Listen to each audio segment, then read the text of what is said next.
Somebody finally did it. Somebody got off his fat butt and gave us a new introduction, and we're getting started on that. So, maybe instead of just sitting around all day not doing anything, he actually did something. So, welcome to Footprints Forward, where we want to make sure that we put out everybody learns healing in a different way. We want to make sure that we're trying to show as much healing for as many people as we can in as many different ways.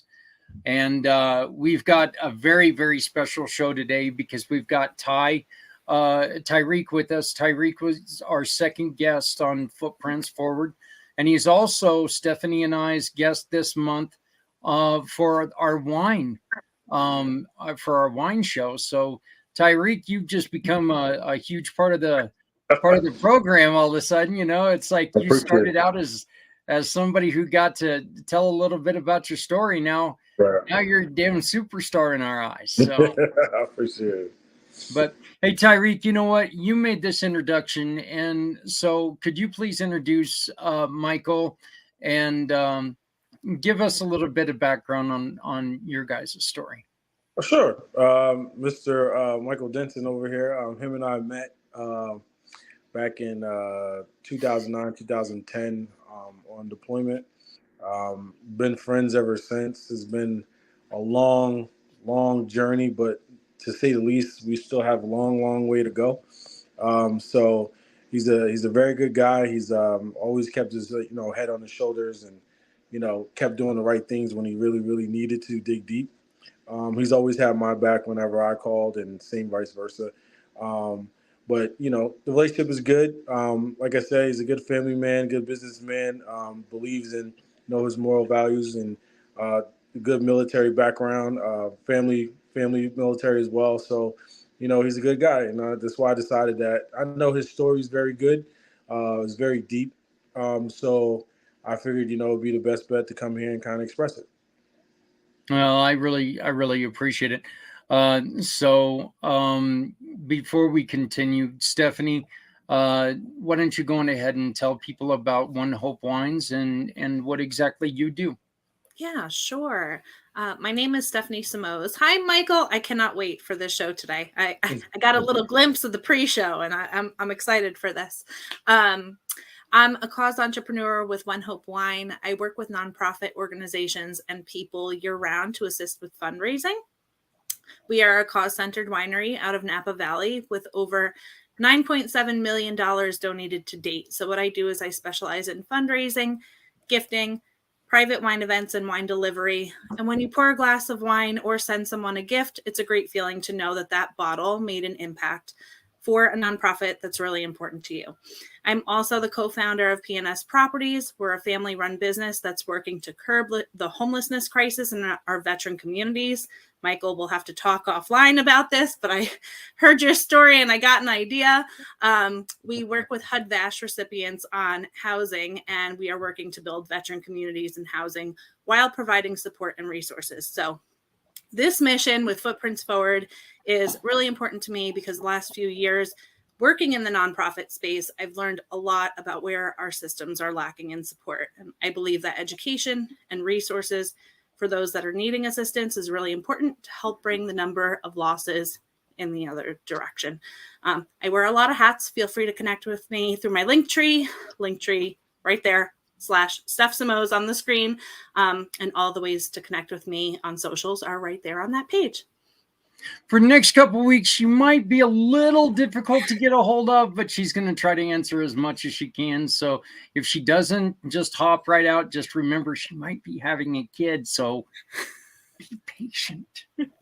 Little bit of patience. We're gonna have a Yeah. newborn pretty soon. So, hey, there's a couple things that we failed to mention last week, and it was just kind of weird because I was so excited to announce it to you guys that this was happening. But we are now, our show is now being run every Tuesday in a loop on beinspiredradio.net. This is a religious format, a religious radio station that is run by Chicky Hot, who is and I don't know exactly what this means, but she is a rock psychic. But she, it's part of I've met her through my work in the paranormal field and doing all that stuff. So, but she runs a religious, spiritual radio station. And when I told her what we were doing, she said, "You know what? I'm going to give you guys Tuesday." And so this show will be added to the loop. But the cool thing is we start out as week 1 on Tuesday morning, and it goes through to today's show, and then it'll loop it again so you can catch them all again. And this is really cool, and I really appreciate everything with beinspiredradio.net for doing this. I also want to give a shout out to Jeremy, who finally got back into his homeland of Indiana after his bowling tour and everything. But he was our guest a couple of weeks ago, and just inviting. We're growing, and this is exciting. And I want to thank everyone who's watching us on Things Network, and appreciate everything that you guys are doing out there. And I look forward to talking to you guys all. But once again, Chicky, thank you so much for helping us to help others, because that's what this is all about. So, Michael, it's time, my friend. Time for your grilling, buddy. So, I was nice to you the other day, not no more. Whatever. No, you guys, we did do a pre-show interview with yourself and Tyreek, and it was the three of us. And I thought, you know what, I really liked what we accomplished on this, and I really liked the synergy that we had.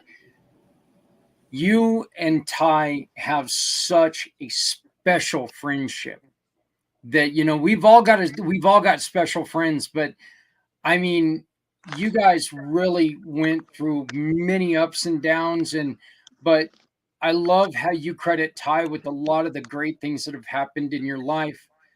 Can you tell us how you first met Ty?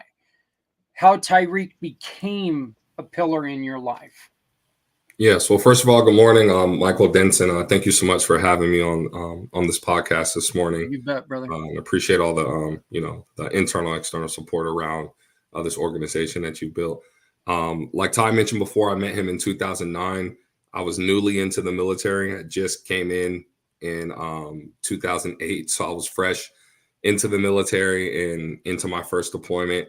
And when I got to my deployment, I really didn't have anybody. I didn't deploy with the team. I literally came to Iraq from my base by myself, so I didn't have a unit that I was with. So I really had to kind of step outside of myself and make friends, make people that I would connect with during my deployment that would carry me through. And I met Ty actually playing basketball one day, and when we were out there playing basketball, he had asked me, as he was recruiting for the drill team, if I wanted to do drill in March.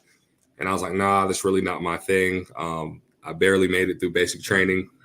I was able to do enough marching there, but really not good to, be on the drill team. I would want to, but I don't think I'm coordinated enough to, swing the rifle and do all the things that's required as far as the drill movements. And he was like, well, just come on out and try it. We're having a day where, everyone can just come out and try. And if you like it, you can stay. And if not, stay anyway.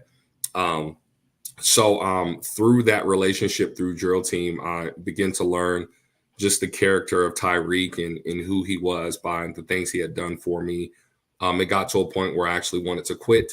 I felt like other individuals on the team were a lot better than me, a lot more smooth, like I was holding them up in our movements as we were rehearsing. So I told Ty that I was just going to kind of step away and not come back to the next practice. And then he said, here's what I'll do before you decide to do that. How about we do a one-on-one practice, just me and you? I'll run you through several movements and I'll get you up to speed. We'll do this tomorrow. So the day came, I ran into him in the chow hall and I was like, man, I really don't think I'm going to make it. Don't waste your time.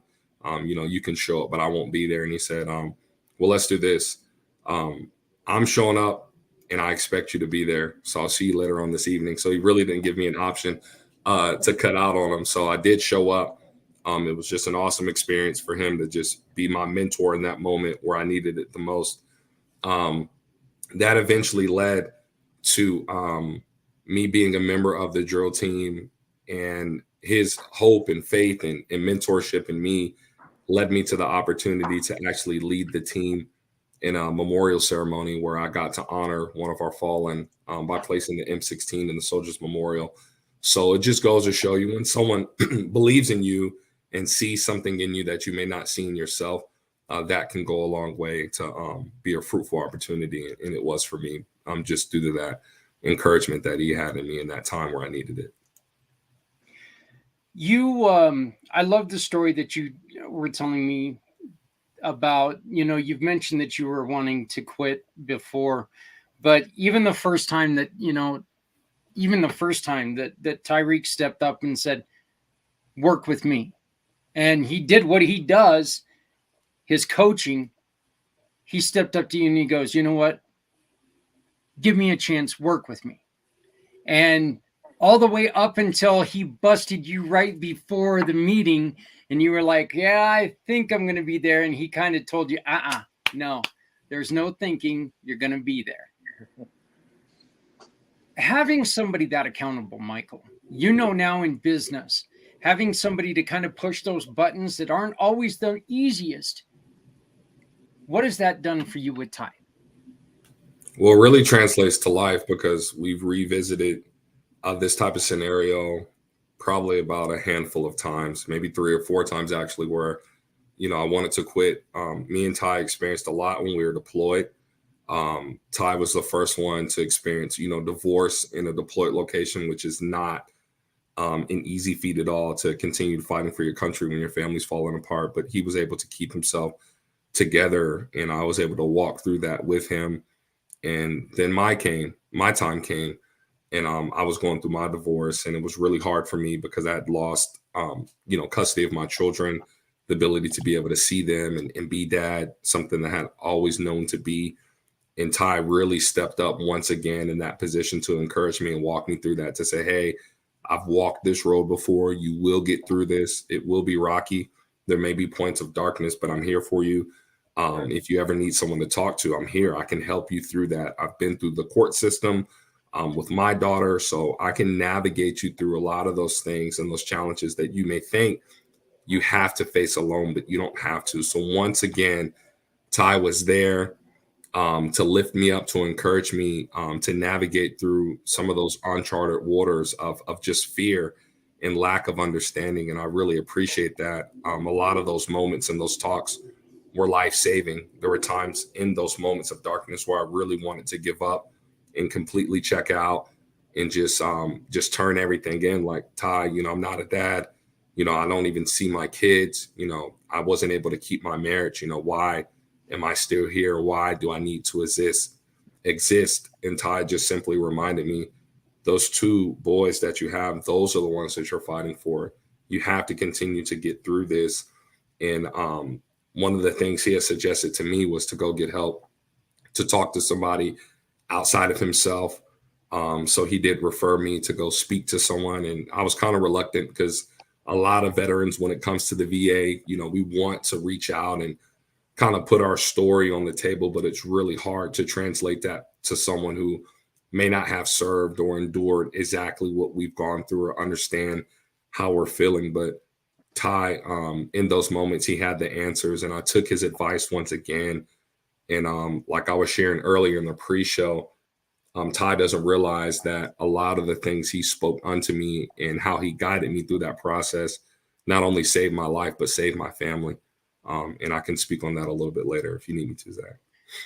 That was honestly one of the more beautiful moments that, when you were able to look at Ty, and this was one of the first times that you were able to look at him and tell him, look, you don't know what you meant. And I really did, man. I took that to heart because it's, look, telling people, I'm sorry, guys, my dogs, he is just telling me, if you don't let me out, I am going to make a mess. So I've got to go and let this guy out. Yeah, Stephanie, can you go on ahead and take over the show for a second so I can go and let my buddy here out, or he's going Absolutely. to make life a living hell. It's your dog. It's my 3-year-old. You know, we make do with the potty time, right?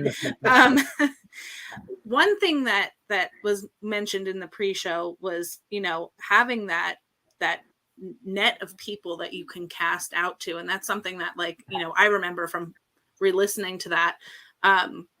You know, the fact that you guys have such an honest relationship and no sugarcoating, and he's like, hey man, I walked this road. Here's what you're going to do, you know, and help guide you through that. It just shows, you know, the bond that you guys have. And I don't know, I'm just really excited to hear more on all of this today. So I don't want to do too much talking, but I was telling Zach earlier that pre-show should have been streamed live because that was just amazing. I didn't need to be here for this. This was great. Hey, Zach, you're back. Awesome. I can run fast for a fat guy sometimes, but it's actually really not really running. You know, when you get to be as large as I am, you start to lean over, and it's called momentum. You know, you need to hit the door. Going, right. So, but yeah, I like, and I love the fact that Stephanie was able to watch the show that we did, and hopefully, I've sent a couple of emails to people who I guess I didn't do a good enough job getting linked to them. Hopefully, we're going to have some more people joining us here real quick. But Ty, I warned you that this question was coming, and Michael, I'd also like your opinion on this. You two, and here's our great friend, Mr. Dennis Schrader. So Dennis, welcome to the show. That don't look like your car, brother. It's not. Things happen differently when you actually show up. I did take pain pills this morning. I thought maybe I was looking.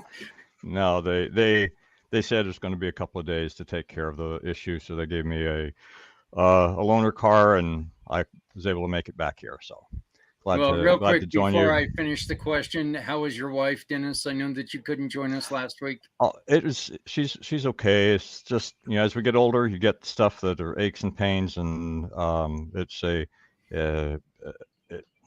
something that was not urgent, but you know, you just can't let it go on forever. So yeah, those aches and pains end up being aches and pains, and that's just not a lot of fun. But welcome to the show, my friend, and we'll give you your introduction here in a minute. I'd like you to meet Michael, and if you remember Tyreek was our second guest. He was right after you.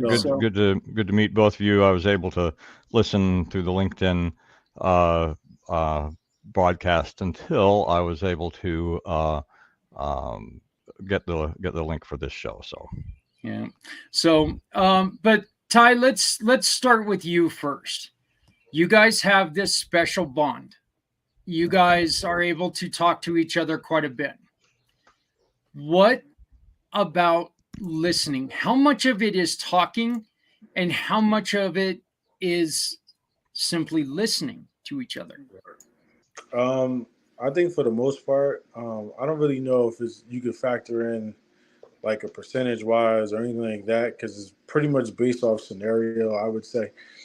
So pretty much like if I was to call Mike or Mike was to call me, that's what the other person's doing to start. So until the other one's finished. So like when they're done talking, then we say our piece. And I think that's a main goal in how it grew. So how it grew so far and strong, because we were able to listen, you know, and that's what it is. That's what it comes down to. I'm not saying it started out that way, but, you know, it got to that point to where we know now, like, you know, You call, you got an issue, I'm going to listen and I'm going to give my feedback, and then we're going to go from there. So I don't know if we can actually put a number on it, but the fact of that you're doing it in its complete entirety, that's the main part of it.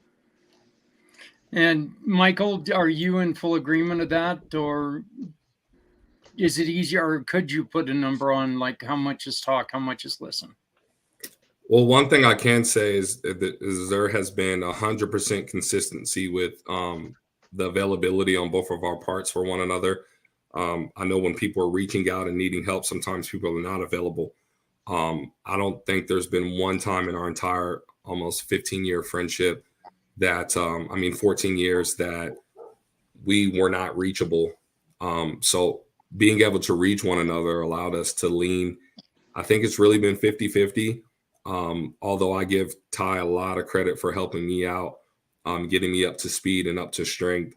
Ty has leaned on me as well. So in those moments where I wasn't the one needing help or guidance, I was providing that same encouragement and motivation right back to him that he had gave to me to help him through some of the challenges and the times that he faced after separating the military. So I think it's really a give and take type of approach. If you want to be heard, then there has to be an opportunity for you to be in listening mode to be able to help others as well. You can't just be the one speaking all the time. We're gonna actually kind of ruin the ending for a lot of people right here, Michael. But I think that this is really important because you've already mentioned your children. You've already mentioned the problems with the marriage and everything.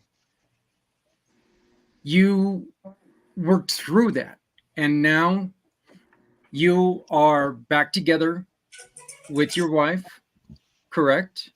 Yes. And you have custody of all of your children. Correct. What was it about having someone as strong as Ty? And you've already mentioned that he said you need to seek help. But when he first said that, what was the first thing that came to your mind? And then was it kind of like, well, who the hell do you think you are telling me what I need to do and not, or was it like, yeah, you're right, I do? Well, first of all, it really speaks to the power of friendship. A lot of veterans drive themselves into a corner.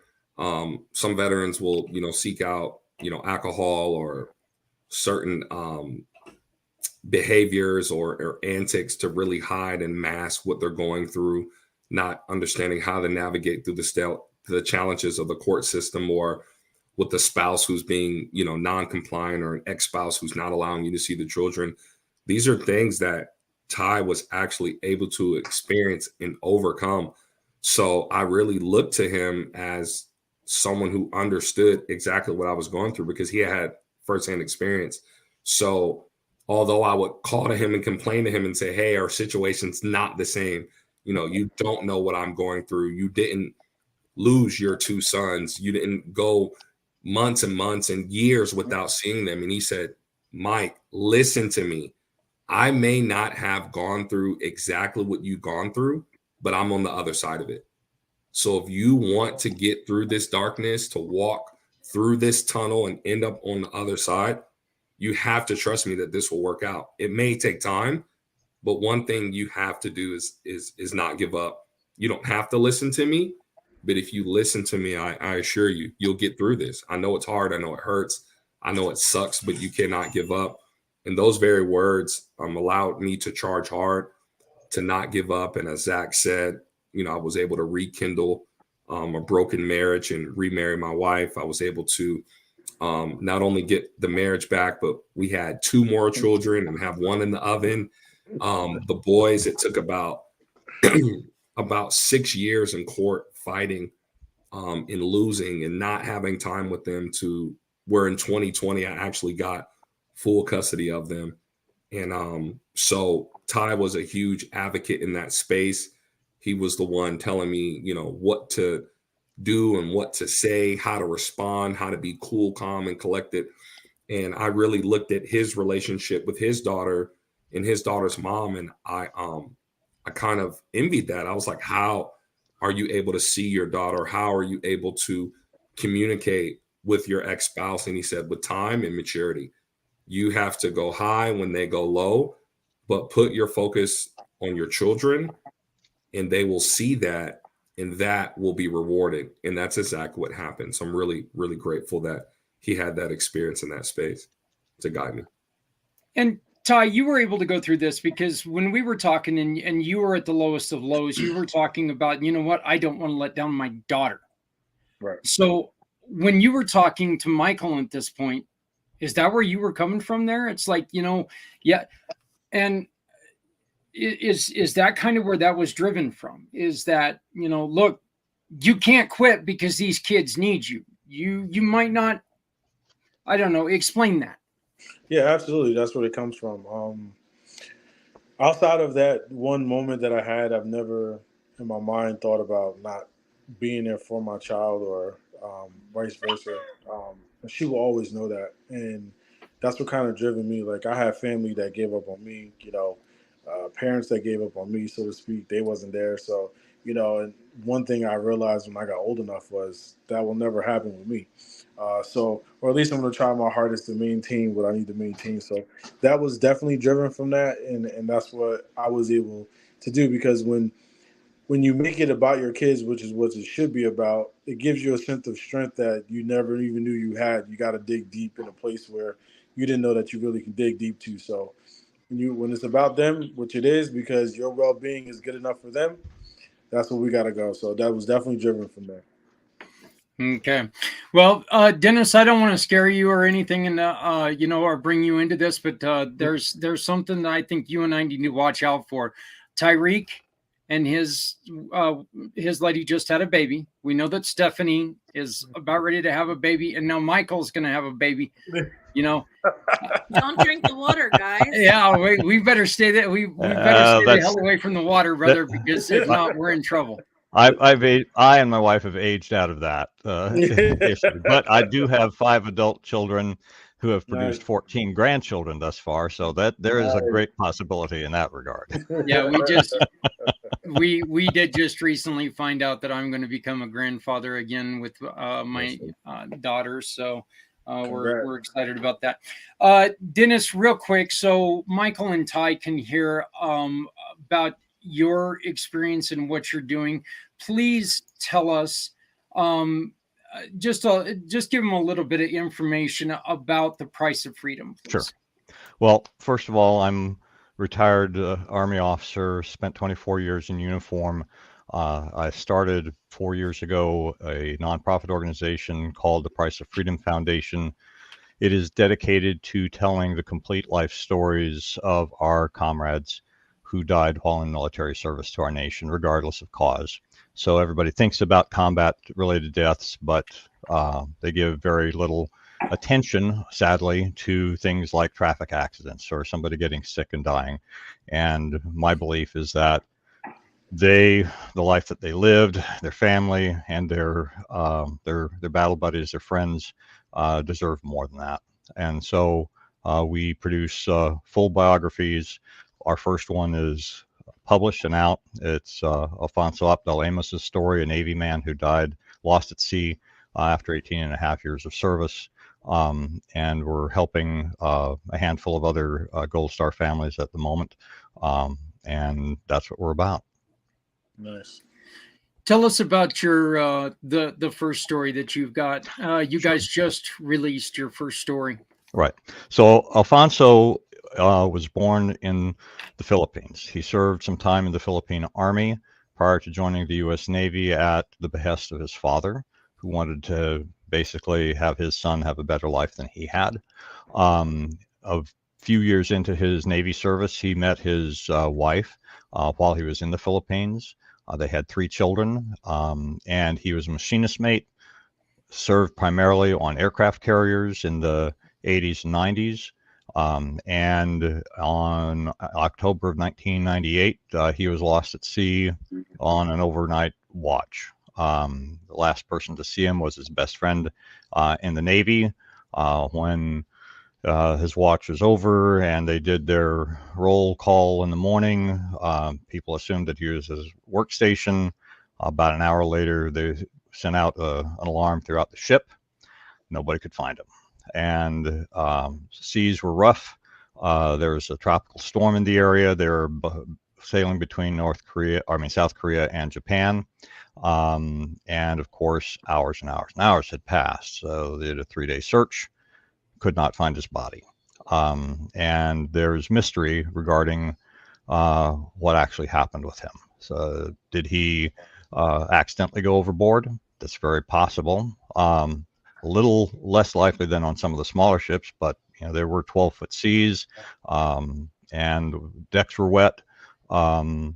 Was it because of his Filipino background? Every single person that we spoke with and interviewed for the book, including a number of his friends who were fellow sailors, had said that they each and all experienced a racial bias and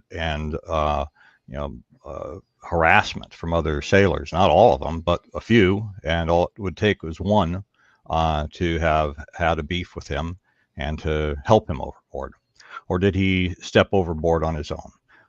11 years prior, he had one suicide attempt, and the Navy had seen him, take him to their medical facilities, returned him to duty about 2 or 3 months later. We sought out and obtained and reviewed those medical records, and they were shockingly sparse. So we didn't really have a clue as to what was going on. But we called the book Silent Soul because nobody, not his wife, not his best friends, nobody ever heard him talk about what was going on inside. He kept everything silent. And so that's why it's still a mystery today. The book is out there. We had a great writer, Keith. I'm blanking on the last name right now, but Keith was our author, former Air Force Academy grad, spent his active duty times as a criminal investigator for the Air Force. So he brought that investigator's mindset to it, and he had written 2 prior books that were published, a nonfiction book on language learning skills, and a science fiction book, I think it was.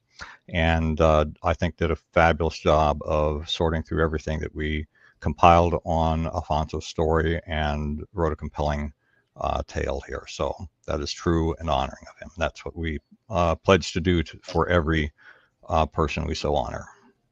Nice. Wow.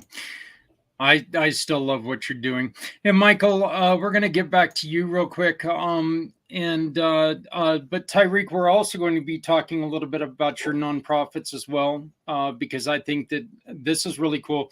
You guys both took this friendship, this mentorship and support system. And Michael, you mentioned the other day that, you guys took the strength that you gave each other and you guys went outside of the military and you guys took it as far as it can go. You went into the world of business. Tell people a little bit about what you guys do.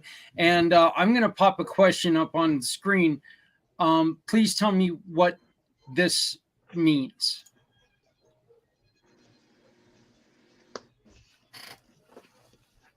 You're on mute, brother. I think that's a great question. It's a question that came up in our pre-show, but it's the heart and soul of the business I started. The staffing agency, WGMD Staffing Solutions, gives veterans transitioning military, their spouses and dependents, an opportunity to get meaningful employment. And I think one of the biggest challenges our nation is facing with veterans transitioning or with military transitioning and becoming veterans and looking for work is many companies do not understand the value of a veteran.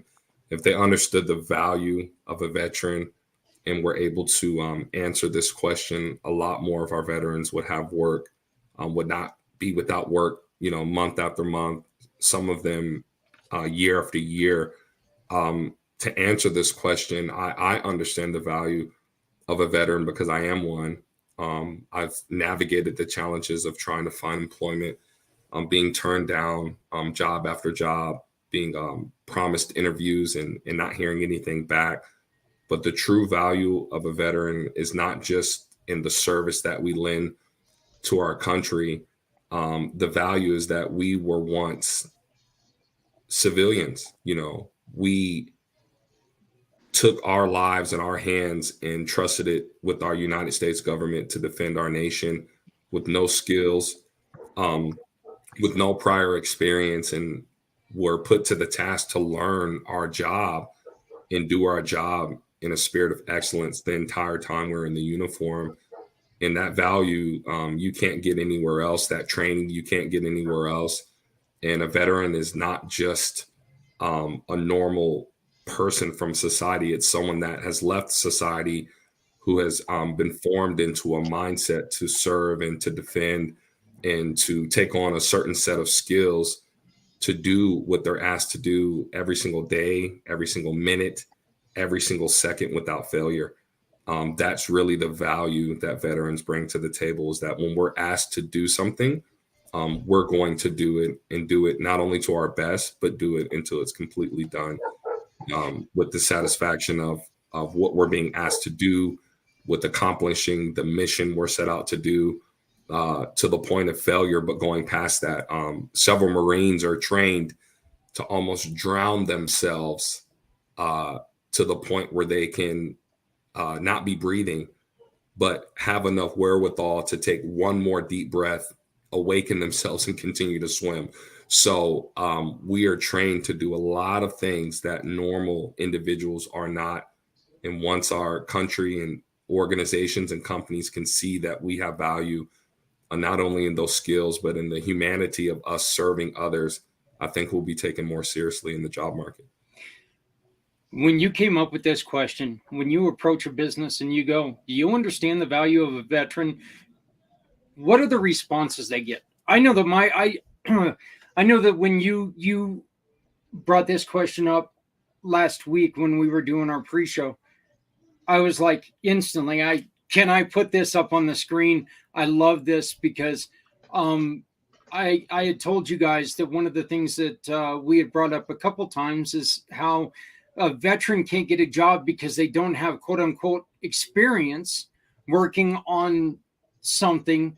Yet these kids get over there and they in the palm of their hands, they have multi-millions of dollars of equipment that these people with experience, they wouldn't know what the hell they were doing. So I know that that's frustrating because after you guys go and you guys serve the country, the last thing in the world we should tell you, well, you need to go get a college education or you can't work on this stuff. What do people say to you when you ask them, do you understand the value of a veteran? Well, you get a lot of head scratches, right? You get I can imagine the common cliche, of course we understand what our veterans do. We honor them and we appreciate, their service to their country and what they did for us. But it kind of stops there. They show more of we appreciate our veterans and we support our veterans. And then my question to them is how? Veterans are applying to jobs and not getting an interview. We failed our veterans. They should at least be able to get an interview. But even past that, not getting an answer on if they got a job or not is a complete disservice to our veterans, because it doesn't even let us know where we stand. It leaves us completely in the dark to then be left with our skills and our abilities to say, hey, what's my worth? That's really the question. Understanding the value shows the veteran their worth. And the ones that we're fighting for, if no one is fighting for us when we come home, then how can we call ourselves Americans? How can we say we're truly helping veterans when in most cases we're not? And I think it's not the intention of companies not to understand the value of veterans. It's something that veterans, we have to continue to drive home and continue to bring that conversation to the table. You said it the other day, Zach, I'm not, a solo organization. I can't do it alone. There's several hundred organizations out there trying to get veterans jobs, but we have to continue to have that conversation at the forefront to push our value, to show it to those that may not know what we do and what we stand for and what we're capable of. Yeah, Dennis, I could tell you're excited about something. Do you have something that you Well, wanted to ask? well, yeah. I mean, basically, what Michael was saying, I experienced when I first retired from the Army 20 some years ago, and so I'm greatly in favor of that message and continuing to press that forward. And I just remember, I went through periods of time unemployed for a couple of years actually, as you described, and we have lots of things that are out there for our soldiers, and a lot of people assume that officers have the free ride and get the easy pathway to employment. That didn't happen in my case. And I remember having, in terms of feedback, I mean, it's something that I wish that people would have. Instead, you get the terse little letter of rejection, whether it was for an application or after an interview. I wound up with a file at one time about yay thick, and I'm not going to use the term that I really called it, but it was FU file is what I what I called it, FU Dennis file, and I really had to fight for a long time to keep my own sense of self-worth, because I was still in that mindset that I wrestled with for decades, that was self-destructive and led to suicidal ideation from time to time. And so that was certainly a factor that I had to struggle with through that. So I'm very much in support of what you're doing. Thanks. Stephanie? And this might be a little bit off topic, but what he was saying, in my kids' elementary school here, in their brick and mortar school, they're out of that school now, but there was a gentleman that was hired there for security. All the things that are going on in the schools, you guys, Yeah. it's scary. From one year to the next, with my kids going through this elementary school, they had the front desk person answering the phones right out front through those double doors. They ended up moving that person inside, away from like where you can see them through the glass, and brought security in. This gentleman, I used to volunteer a lot at the kids' school during the day. His wife actually was one of the volunteers with me, and I would leave my kids, drop them off, and just knowing this gentleman who served, and he's retired now, but got a job with the school district. I was so comfortable leaving my kids there, even with the chaos going on in the world. And I know Michael touched on this a little bit the other day when you guys were speaking, but he said to me, I'd be running in the other direction, right towards the person if somebody were to come and compromise this building, and I was just so grateful to have that and to have that service person there, knowing, and I'm only a couple of minutes away, but still just knowing that that I was leaving everything in his hands. And those are my babies. You guys all have kids. I was super grateful for that. So hearing you guys talk through the employment issues and stuff bothers me a little bit, especially with what's going on in the world, man. If they want to be over at the kids' schools and stuff, protecting these kids, I feel like every school needs to be, hiring and looking for that. I was lucky enough to build a relationship with him and his wife just through my time there and volunteering. So that kind of brought up those memories as you guys were speaking. And it's been a couple of years, but. Michael and Tyreek, we were speaking about that the other day, about I was telling you guys when I was watching the news after one of the latest shootings in Texas, about how it was a former Marine, if there's such a thing as a former Marine. God love him. My cousin's probably sitting there going, "It's not former, you're always a Marine." But how he was talking about how his training allowed him to try to help people that were injured. And that's an invaluable training that, I could take all the CPR classes I want, but I'm not going to be ready for that situation as much as a veteran is, are they? Am I? Probably not. You know, we're all trained to protect and defend. I mean, at all costs. I mean, from a building to a gate, any type of facility, any veteran can defend themselves and get people to safety on a highway, on a common road. I mean, any scenario that you can think of that would really stress and press someone to not know what to do. We've been put in those scenarios, and that's just what we raised our hand to do. Those are skills that we inherited by inserting ourselves into the uniform. But it's a true blessing because you never know when something is going to happen. And as I mentioned to Zach, most of the time when you're looking at the news and these tragedies are happening, I find it amazing that there's always some type of veteran from some type of uniformed service present to help and assist those who need help in those tragic moments. And that's what we're here for. And organizations should welcome the sense of belonging of veterans because we understand that cohesiveness and camaraderie required on the job, but also that life-saving type of skill. Even in conversation, there's several employees and organizations that commit suicide and walk off the job with certain feelings and return to the job doing certain things just because they don't have that support net of people to talk to. But veterans were able to see those signs and recognize those and bring a lot of value in just understanding that people matter. Tyreek, what is your thoughts to the question? Do you understand the value of a veteran? What does that mean to you? I'm kind of in agreement of what was just said, and I was thinking like sometimes when you having conversations, throughout the time that I've been back, conversations about people about veterans and things like that, of how they kind of were perceived that as well.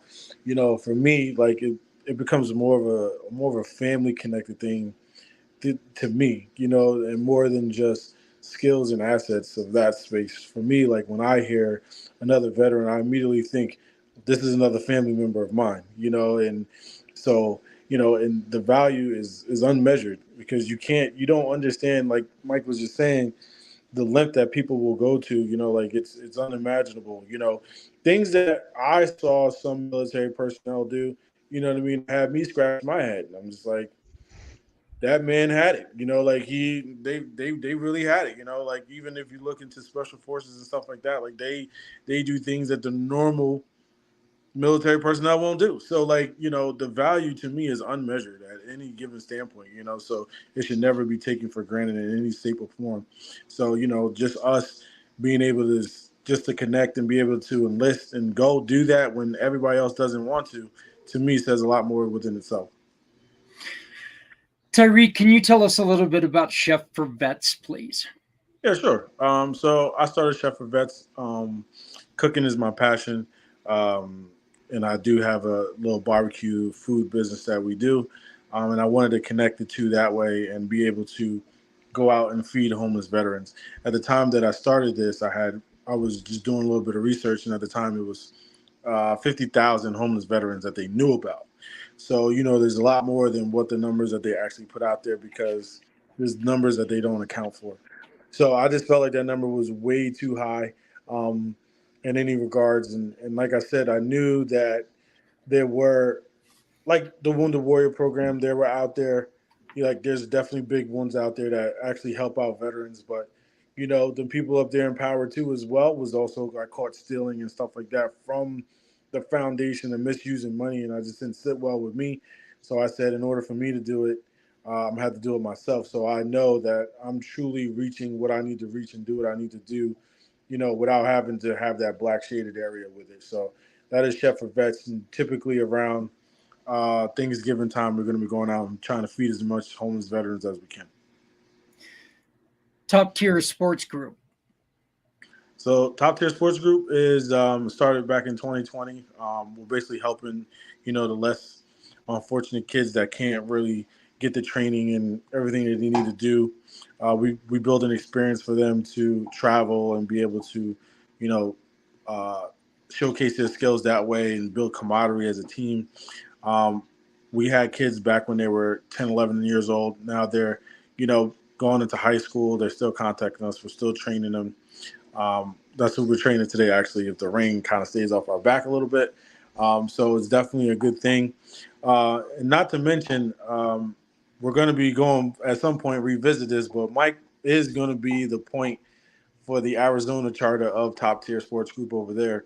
We touched base on this a while back, and we're going to revisit that whole avenue because we wanted to be able to help out wherever we can, and just continue that mission. So that's the whole brand for Top Tier Sports Group. Yeah, I have no reservations to say that you two have such a wonderful friendship. And the other day when we did the interview, and even again today, I look at you two and I can tell how important you guys are. And I think that, everything that you guys are doing can really, really help other people.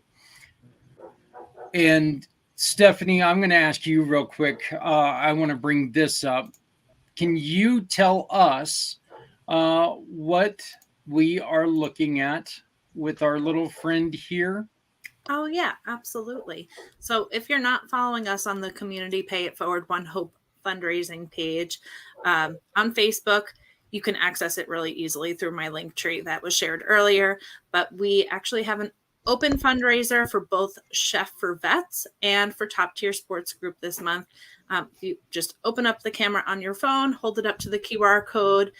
The top one is for Chef for Vets. The bottom is for Top Tier Sports Group. Every single bottle of wine that is purchased or gifted this month goes right back and donates back to these awesome organizations that Tyreek is working on. I did have a question, though. So Tyreek mentioned, kind of expansion, right, of Top Tier Sports Group and moving to different locations where it's needed. But I think the staffing agency has future plans of that also, right? Of expanding out of your local area. I'd love to hear more about what the future plans are and how you want to outreach outside of where are you located right now, Michael? So we're located in the state of Arizona. So we actually have really big plans. We're in the works of proprietary software, actually an app that's going to be released. We're still working on the prototype of the app, but we want this application to be accessible to all transitioning military veterans, spouses, and dependents to really facilitate connecting veteran communities with employers that are serious about hiring veterans. We want to kind of get away from sending veterans to a link, giving veterans hopefuls and actually giving them a clear pathway to employment. So this app is going to streamline all that. So with that in mind, this will create opportunities for veterans outside of the state of Arizona and all 50 states to have access to companies that are going to give them an opportunity. So we've been working on that really, really hard these last 2 years and hope to bring that to market this year. So that's our plans for growth is this app that we're developing. I love that. Is it like to focus on the certain career types that they're looking for and job skills, or, what are like the main questions that kind of helps direct them to where they should be going with that? Would you mind walking us through just to understand it a little bit better? Yeah. So number one, we're only going to take on companies that have a vested interest in hiring transitioning military veterans and spouses. If they don't have it in their organization to actually take on these individuals, because that's our focus, then those clients will not even be invited to be on our platform. Essentially, what we want to do is eliminate the rounds of questioning and really get to the skills and the value that the veteran brings to the table, so that they can just be offered an interview and then be made a job offer right there on the spot. The app creates that dedicated space for that. It also gives companies kind of laser focus on these individuals without having to look for veterans through the needle in the haystack. If a veteran's applying for a job with college grads, with other individuals in the industry and a handful of other individuals, it's really hard to look through that haystack and say, okay, well, there's a veteran at the very bottom. What happens when you send a veteran to a job link? Usually we end up at the bottom. So this gives us an even playing field for companies to say, okay, I want to hire veterans for these positions. Okay, I'm just going to look at veterans. I want to hire spouses for these positions. I'm going to look at spouses, and hey, we could use some part-timers. You know, can we pull from these dependents that understand mission first? And I think that's what's so special about the community that we're serving is they understand mission. They understand a sense of belonging. They understand how to chip in and do their part. And I would assume that there's hundreds of companies that would welcome that type of person into the organization, but just don't know they exist. And we stand to show that they exist. You know, that one other thing that we were talking about before is that, you know, I can't understand why, you know, a veteran would be moved to the bottom of any list. I've said it before, I'm a patriot. I am not a veteran. I don't understand that. You know, and your focus, which is really, really important that we haven't talked about, is making sure that a veteran is going to a job that they want, a job that, you know, it's not, you're not looking to put them in a job that they can settle with, right? Yeah, we want to get away from the bridge to another opportunity. We really want to partner them and align them with careers. We want veterans to understand that the companies has their back from day one. We want the companies from day one to say, hey, we want this individual to be a part of our team, so the veterans aren't having gaps in employment or just not getting employment altogether. And if you're just going to send a veteran to a Home Depot, not to undercast those positions, or just send a veteran to, you know, work at a restaurant or work in retail, you know, our skills are a lot more broader than those opportunities that are, a lot of them are available, but veterans need to be, they need to be aligned with things that match their skills so that they can actually apply those in industry, which a lot of organizations have jobs that veterans can do. We just don't know that those jobs are available. So we're bringing those jobs to the veterans and also allowing the companies to know that we're there and we can do the work. Okay, Michael. And Dennis, did you have anything to ask before? No, I really don't. I love the idea. I have all sorts of other, I guess, questions, but I know we're out of time. Maybe Michael, you and I can connect up later, because I just, you know, I love what you're doing, and hopefully we can help spread the word, and you get a great success through that effort. Thank you. Well, Michael, let me ask you this, okay? Before we finish up the show here, if somebody's having problems, what is the one thing? What is the biggest message you can send somebody who's having a problem? Number one, admit that there's a problem. Don't be in denial. It's okay to look yourself in the mirror and say, I'm not strong today. I'm weak. You know, I need help. I need someone to talk to.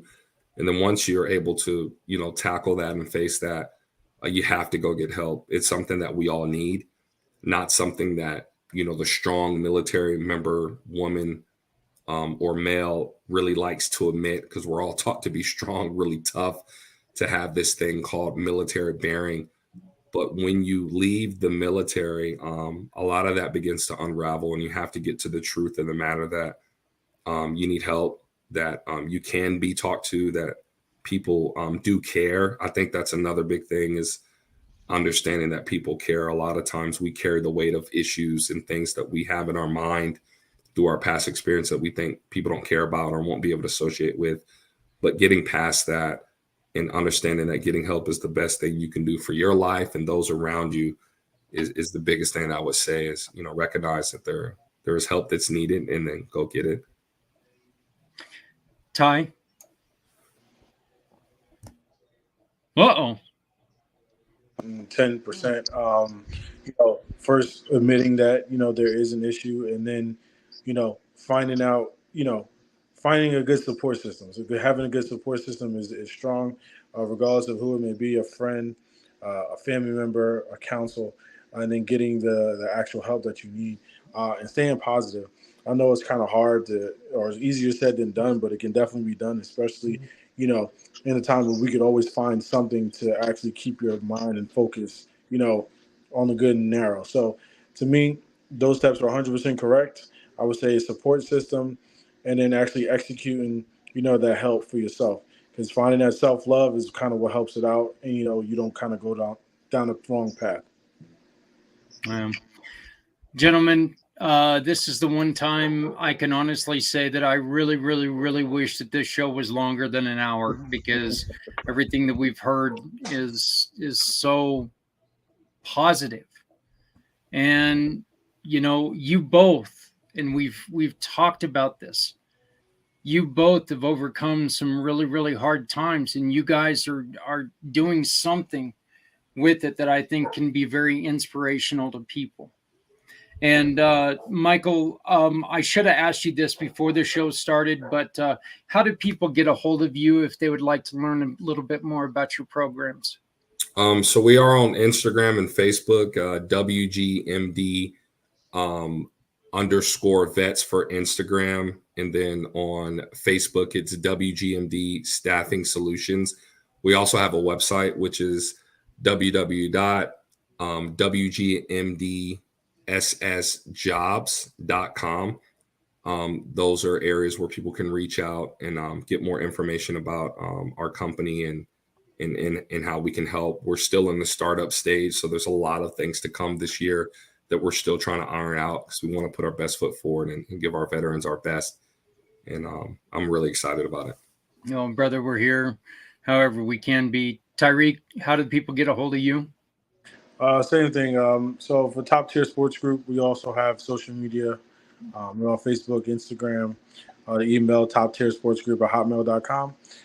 For Chef for Vets, we're revamping all of that.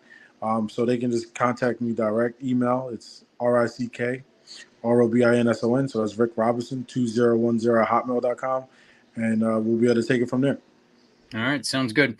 And please remember that Rick will be joining us next Wednesday, a week from this Wednesday, on the halfway mark of the Community Pay It Forward One Hope Wine celebration. So here comes the fun part of our day. Stephanie, what have you learned? You need a wide net of a support system. And man, these two got it. That's what I learned. Yep. And Dennis, and I know that you came in a little bit late, but I mean, what's one thing that really got to you today? Well, I love the fact these guys had each other's backs from from that day one, and continues past your time in service. And I'm fortunate that I have a couple of buddies that I could say the same of. Well, and for me, it's very simply, do you understand the value of a veteran? I think that question is so eye-opening. And I agree with Michael 100% that there's a lot of people who are going to sit there and say, we support our vets, rah, rah, rah. But is that, lip speak, or do you actually really, are you going to get out there and you're going to do something about it? And that's something that, I call people out and say, hey, let's make sure that they're held accountable. If you're going to say that you support, let's make sure that we support. Okay. So, again, Michael, thank you very much. All the best of luck. I hope that we get to talk to you real soon. Tyreek, I know that we're going to be talking to you very, very soon. Thank you. Gentlemen, just again, you guys were wonderful, and I really do appreciate you guys coming on. Thank you. Awesome. Thank you so much. Appreciate it. All right. We'll talk to you guys soon. Dennis and Stephanie, thank you so very much for joining us, as always. And thank you for watching Footprints Forward. Please remember, Footprints Forward, our mission is providing resources and sharing stories to support the mental health and suicide prevention in a forward direction. It's what this is all about. We're not out here for self-promotion. This is out here to get the stories across of these two gentlemen that were just with us. Dennis was our first guest, and now he's a permanent part of what we do. These are stories that not every story is going to be successful. Okay? It's an unfortunate fact, but it's a fact. But the more stories of success that we put out there, the closer we're going to come to success. So from the entire family, everybody who works to put this together, my name is Zach Clayton with Community Pay It Forward, and we will be talking to you next week. We're going to be bringing you some more stories, more people, and hopefully more success. So we'll see you next week on Footprints Forward.